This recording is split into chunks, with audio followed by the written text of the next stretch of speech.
guys, welcome back. It's Ted, It's Alex. and today we're going to be talking about MS. I'll leave it to you. Something I am living with as of last year. So, yeah, it was a fun little journey. When did you get diagnosed? 2nd of April 2020. But they think that I probably had it for 4 years. Okay. So, yeah. So, what brought it, why did you get diagnosed? How did it all start? So yeah, I just started getting these weird symptoms that would sort of happen yearly and almost exactly on a year. Like it was January, then nothing, then next January, then nothing, and then February, and then I got diagnosed. And it just started with double vision. I woke up one night, went to the toilet at 2 in the morning, and everything was double, and I thought I was just half asleep. So didn't think much of it. Went back to bed, woke up the next day, and I saw the little green dot on the smoke alarm, and it was all double, and I was like, maybe I just got crap in my eyes. So I got up, washed my face, same thing, and said to my missus, I was like, do my eyes look weird to you? She's like, no, look fine. I said, everything's double and blurry. And she's like, oh, that's weird. And I said, yeah. So I didn't really think much of it, went back to sleep, woke up again, same thing, and I was like, yeah, something's not right here. And went to the hospital that day, and they did lots of eye. Went to the PA. They did lots of eye tests, and nothing ever came back. After about 6 weeks of testing, nothing really came back, and it was just inconclusive, and it just stopped. So it lasted for 6 weeks, and then just stopped. And they thought it was myasthenia gravis, which is an eye thing where you get double vision and stuff just randomly. But it ticked all the boxes for that except for one, so they couldn't fully diagnose it, and in the end it just stopped. And nothing happened again for a while, and then I think it was 3 months later, maybe 2-3 months later, my body just went numb completely from the neck down to the point where I couldn't even feel my clothes, and I was like, that's weird. And went back to the hospital again, and they had seen my eye stuff in their database or whatever, and they ordered an MRI. So I got an MRI, and the results came back as possibly MS to go and see a neurologist, and went and saw one. She got me to do a lot more MRIs and a lumbar puncture and a few other things just to be 100% sure that it was that before you get diagnosed, which was good. She was really thorough. But yeah, that was my diagnosis, 2nd of April. So it's pretty wild. And how have you changed your life since then? Not much really, but they reckon it takes 2-3 years to sort of really get your head around it and work out what you can and can't do and that sort of things. But yeah, I can't do all the things I used to be able to do. I get really fatigued really quickly, chronically fatigued. It sounds stupid when I explain it, but even just walking up my staircase has me some days, so it's pretty full on. And I overheat really quickly too. That's the two main things men deal with MS is overheating and fatigue on a daily struggle. Yep. So yeah, pretty much just had to slow down doing some things and just had to stop doing some things. But it was nothing that I'm like, oh, this really sucks, I'll never be able to do this again. I can still do it, I just can't do it as good or as long, sort of thing. So yeah, not really great. Not much has changed. It probably will over time, but I'm still learning about it now. I'm still learning new things every day about it. They always say you always take there's a silver lining in every dark cloud. What has been some of the positives that's come out since you've been diagnosed? Yeah, well, some of the positives is I love people. I'm majorly extroverted, so I like being around people, and then having to go down to the hospitals and to my neurologist and all over the place to get tests done just sounds stupid, but I've just met so many different people and heard lots of, when I used to get my infusions for my meds down the Gold Coast, I was down there for 8 hours, and there was usually 6, 7, 8 people in there as well, so just talking to different people and hearing their journeys and stuff that's a silver lining for me, because if I didn't have this I wouldn't know them or have met them. Met a couple other people that have it as well, so it's like that I actually knew and I've known for a while, but didn't know they had MS. So that was interesting. But then I make like timber furniture as a side hustle, and I guess my attention to detail has been a lot better. Like my work has been a lot nicer and neater because I haven't been able to do it as quickly as what I used to be able to do. So I guess that's a silver lining. Like the stuff I'm making is better quality and nicer on the eye.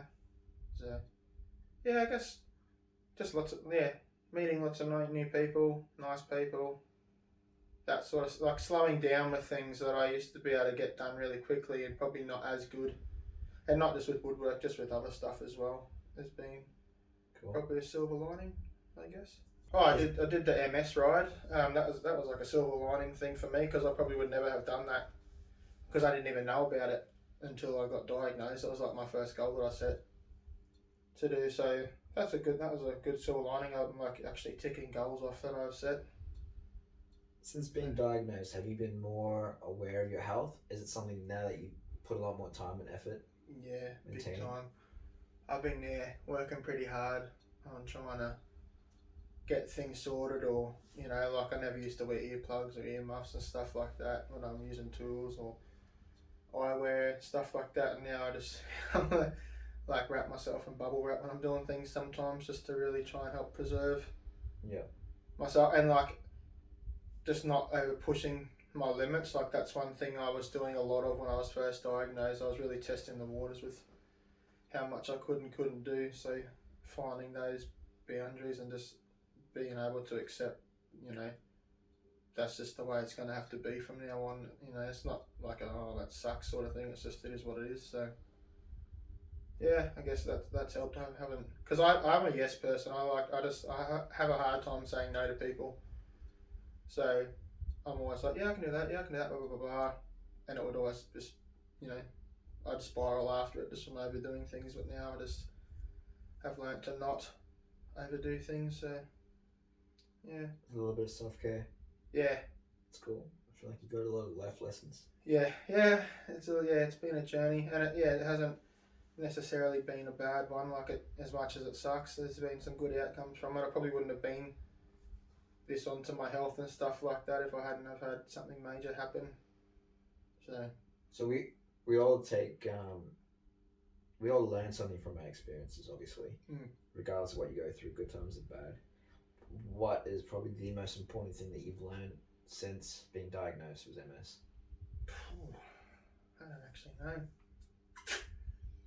The most important, I probably setting the boundaries. I think because even like that's just helped me in heaps of different aspects in my life, not just necessarily with MS. I think like it's very healthy to have boundaries with things, and when you just like to help people all the time and have a big heart or whatever, it can sometimes really drain you without you knowing it, and it just keeps on building up. But having to set these boundaries has probably actually been a really good thing for me, just like with my health, and then also with my life and my marriage and my child and stuff like that as well. So that's probably one of the biggies, I reckon.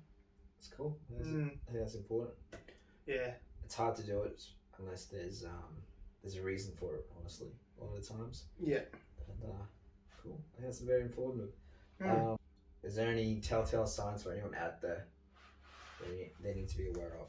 It's such a broad disease. Like there's so many different symptoms. What are the symptoms? Because we didn't touch on that. Oh, there's thousands. But for me, my symptoms, like my day to day is I fatigue and get really hot. But like if I have a relapse, like I get the numbness in my body. My body pretty much just shuts down. Like the pain in my body is just like I don't even get out of bed because I try and stand up and just fall over. Like my body just doesn't work. It just stops. Yeah. So that, and I get the double vision and stuff as well. Not as much, but yeah. Okay. But like some people get like it feels like pins and needles through their whole body. Some people get the shakes almost like Parkinson's. A lot of people get the double vision. I've had a few times I've woken up and my eyes been like fully swollen and black, like I've literally been punched in the eye, and that's like a common thing with MS. Yeah. So yeah, it honestly is, it's such a broad. Have your symptoms changed over time, or are they consistent? They haven't changed, like they're consistent, but I started with just a few and then got more, but I haven't really had any more since I've been on these new meds that I'm on. So it sort of just put it at a halt, and just if I do relapse, I just pretty much, I think the two ones I get is the numbness and the body shutting down. That's the two big ones I really get almost every time I relapse. Was the medication, is it like a lifelong thing? Can you? Yeah. Okay. Yeah.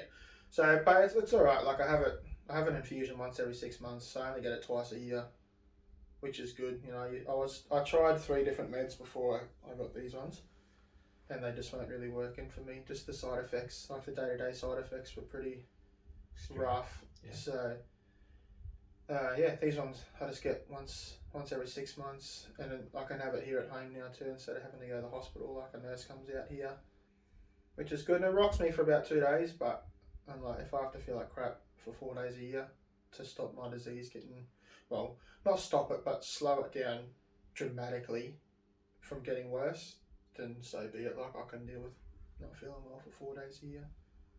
Cool. So yeah. That's awesome. Is there any last words you want to give? No, because I'm not going anywhere yet. So. All right. I would just one thing I would say is it sounds cliche or whatever, but if you are experiencing anything out of the norm, because my thing is I waited way too long. Like if I had got diagnosed when I first started these symptoms, like actually when I did something about it, I could have got on the meds even quicker, and like it wouldn't be as severe as it is for me. But yeah, it's very cliche, like go to the doctor if something doesn't feel right, but honestly, just do it. They know what's best, so most of the time. Yep, wise words. If you do have MS, would love to get some feedback. Let's get some. Or know anyone that does. Yeah, get a perspective on that. Or if you live with someone that does, write down your experiences. Yeah, or to be honest, any sort of disease or issue, like this is like specifically MS this episode, but we'd still like to hear about other stuff that's going on. If you're living with someone that's got, you know, Parkinson's or Alzheimer's or, you know, schizophrenia, whatever, we'd like to hear. Yeah. So awesome. Guys, as always, make sure you hit that like button and subscribe. Turn on your notifications. That's it. See you next time. Bye.